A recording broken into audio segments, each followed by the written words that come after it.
Nomination form جمع ہوتے ہیں تو ضروری یہ ہے کہ 2 اس کے پروپوزر سیکنڈرز ہوں.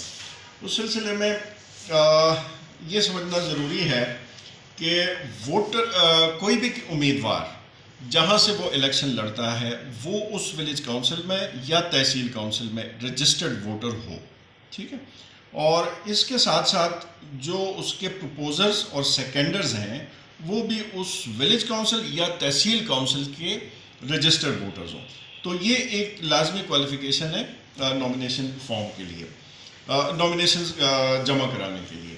اس کے علاوہ کچھ بنیادی کوالیفیکیشنز ہیں، حالانکہ اس کی تفصیل زیادہ بھی ہو سکتی ہے، لیکن بنیادی کوالیفیکیشنز ہیں جو سیکشن 78 میں دیا گیا ہے Khyber Pakhtunkhwa local government elections act میں.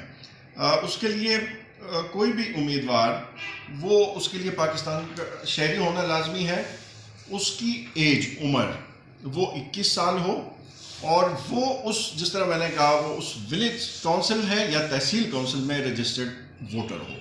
تو یہ بنیادی کوالیفیکیشنز ہیں. اس کے علاوہ بھی کوالیفیکیشنز ہیں لیکن وہ ایک قانونی دائرے میں آ جاتی ہیں.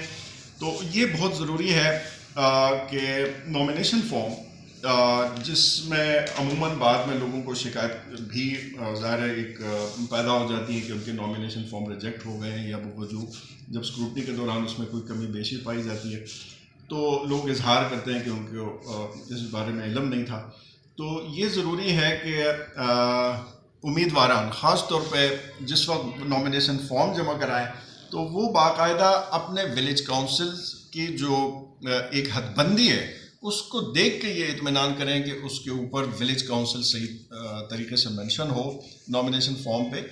چونکہ ولیج کونسل کی حد بندیوں میں تبدیلی بھی ہو گئی ہے. بعض دفعہ لوگوں کے علم میں یہ ہوتا ہے کہ جو پرانا ولیج کونسل ہے وہ اسی حدود کو دیکھتے ہوئے اپنے نامینیشن پیپر فائل کرتے ہیں، لیکن حد بندی دوبارہ ہو گئی ہے اور یہ 2020 میں. تو وہ اپنا اطمینان کر لیں کہ وہ جو ولیج کونسل نامینیشن کے اوپر وہ مینشن کرے وہ پراپر ہو اور صحیح ہو.